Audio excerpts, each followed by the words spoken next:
Tak ada apa-apa kata yang boleh menggambarkan perasaan aku masa ni. Tak ada apa-apa benda yang aku boleh ungkapkan untuk perlawanan kali ini. Gila. Alright, walaupun menentang Brentford je pun, tapi kita betul-betul struggle untuk menang. Alright, tapi at the end, kemenangan milik kita, guys.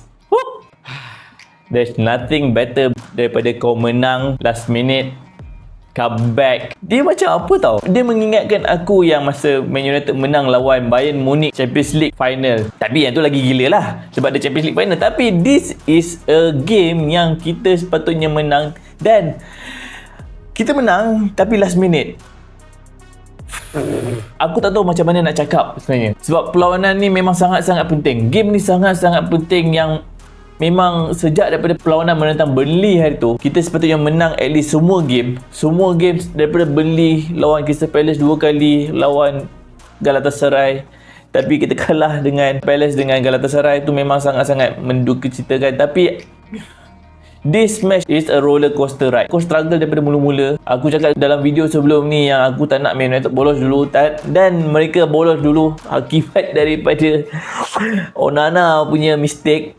Bukanlah Onana punya mistake, basically mistake tu dilakukan oleh Casemiro sebab dia miss pass masa nak buat transition daripada tengah tu, and then Lindelof pula buat mistake, tak clear betul, dapat betul-betul dekat depan kaki player Brentford, and then Onana pula tangan lembik. Sangat stres tau game ni, sangat-sangat stres. Aku tak tahu macam mana kita boleh lalu benda yang sangat stressful, tapi at the end kita dapat manis tu. Dapat manis tu at the end, right at the end, hujung minit 97, guys. Selama 93 minit kita struggle. 93 minit struggle untuk attack, struggle untuk buat transition, struggle untuk final third punya phase. Kita tembus defense line Brentford pun memang struggle, sebab kita tahu kalau opponent ataupun pasukan yang boleh dikatakan a weaker side daripada Man United score dulu, mereka akan main low block, dan itu yang terjadi. Itu yang jadi dekat Crystal Palace, itu yang terjadi pada perlawanan malam ni. Pada permulaan perlawanan tu, ramai yang sangat-sangat boleh dikatakan kecewa sebab Andre Onana masih lagi diturunkan. Aku tahu ramai yang kecewa Andre Onana diturunkan, dan ramai yang takut juga, risau sebab Maguire dan juga Evans ada kat dalam pasukan. Tapi kalau korang ada dalam grup Telegram, aku dah beritahu dekat diorang, aku sangat-sangat yakin dengan Maguire, dan untuk 2 perlawanan yang berturut-turut Maguire diturunkan, dia sangat-sangat perform. Itu adalah satu benda yang positif untuk perlawanan ni. Tapi pemain-pemain lain ramai lagi yang masih struggle untuk mencari form, antaranya Bruno Fernandes, Marcus Rashford yang masih lagi struggle.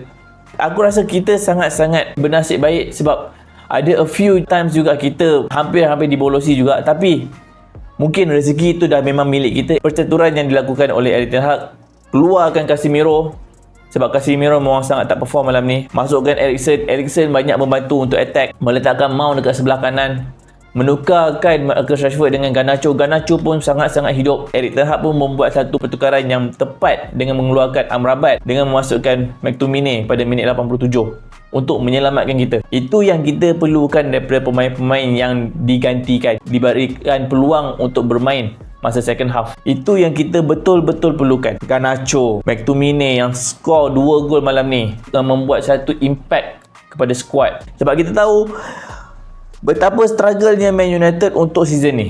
Betapa struggle-nya. Dalam liga sebelum ni 7 perlawanan 4 kalah. Sekarang kita dah dapat 8 perlawanan, 4 kalah, 4 menang. Tak apa, step by step. Walaupun kita menang tu secara boleh dikatakan agak-agak hodoh, tapi yang penting adalah 3 poin. Yang penting adalah 3 poin, yang penting adalah confidence. Moral meningkat. And then lepas ni ada international break. So kita harap pemain-pemain yang beraksi malam ni akan dapat menenangkan diorang punya mental, menenangkan diorang punya perasaan kecewa. Lagi-lagi kepada Onana yang kita nampak masa McTominay skor gol kedua, dia lari daripada goal post untuk peluk McTominay sebab McTominay dah selamatkan dia. Memang gila perlawanan ni. Aku tak tahu apa perasaan korang fan-fan United yang kat luar sana yang sentiasa menyokong channel ni. Aku tak tahu macam mana perasaan korang tengok match kali ni, yang kita memang semua sangat-sangat stres. Sangat-sangat stres sepanjang 90 minit, 93 minit dengan Brentford main tutup kedai, park the bus, nak pecah masuk tak boleh. Højlund banyak kali dikepung, tak boleh nak buat apa. Inilah dia, bila you tak give up, when you never give up, you akan dapat hasil dia. Okay, walaupun you perlukan pada minit-minit terakhir, but if you keep believe, kau percaya dengan diri kau percaya dengan squad ni, pasti akan sesuatu terjadi dekat penghujung nanti. So itu yang terjadi, kita dapat gol penyamaan pada minit 93. Hasil jaringan McTominay, kita dapat gol kemenangan pada minit 97 dan juga hasil gol daripada McTominay. Bercakap pasal McTominay, kita tahu McTominay masa dekat dalam Scotland dia banyak main attacking midfield. Sebelum kerjaya profesional dia, dia main striker guys. Dia tahu dekat mana untuk meletakkan diri dia dekat dalam box. Dan ini adalah cara kita nak gunakan McTominay, sebab dia ada satu stature badan yang cukup besar, yang tinggi, kaki dia panjang, dia boleh buat perubahan dekat dalam kotak. Dan aku tak faham kenapa manager-manager sebelum ni nampak dia sebagai defensive midfield, pairing dia dengan Fred. Sebab kita sebenarnya tak sedar yang kita ada satu pemain yang boleh perform sebagai striker. Kalau kita sedar benda ni awal-awal, aku rasa kita tak akan ada masalah untuk mencari kita pinang benang. Kita tak akan ada masalah dengan Lukaku. Kita tak akan struggle dengan kita membeli Ibrahimovic, Edinson Cavani. Walaupun mereka perform untuk seketika dekat Man United, tapi sekiranya kita nampak McTominay ni daripada awal dulu dia boleh main striker, aku rasa dia akan sangat-sangat padu kalau pada umur dia sekarang ni. Bayangkan 3 tahun lepas dia dah main striker, top striker untuk Man United. Who knows?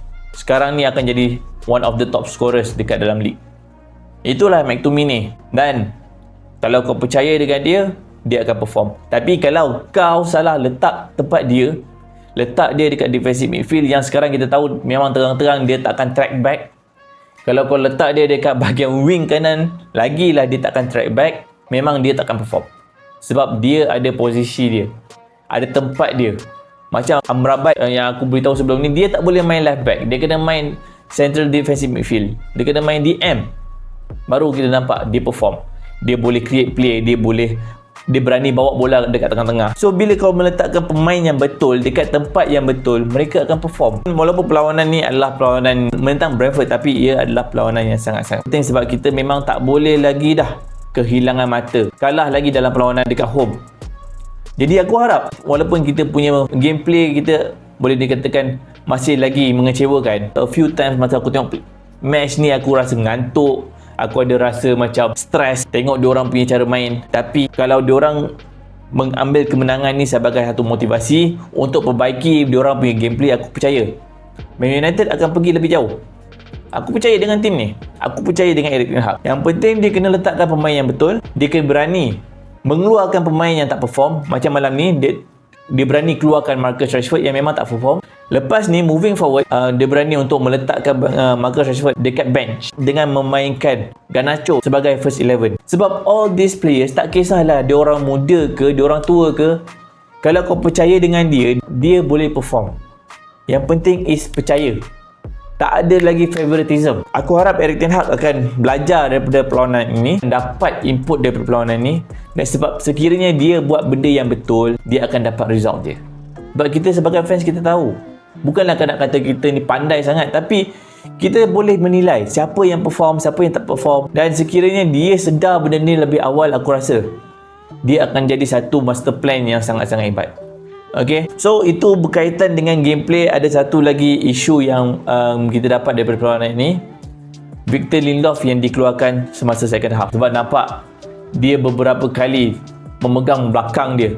Ada sekali dia lompat dekat belakang Amrabat dan dia jatuh head first. Itu adalah satu insiden pertama.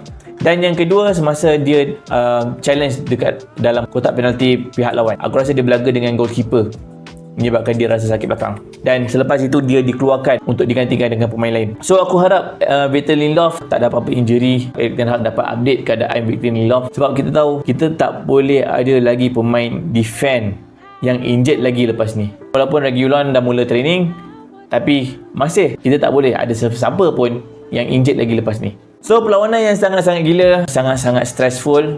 Walaupun kita menang, aku nak pesan kepada semua yang menyokong Man United, yang menonton video ni, enjoy yourself guys. Enjoy yourself, sebab benda ni jarang berlaku. 2 minggu yang lepas sangat-sangat stress.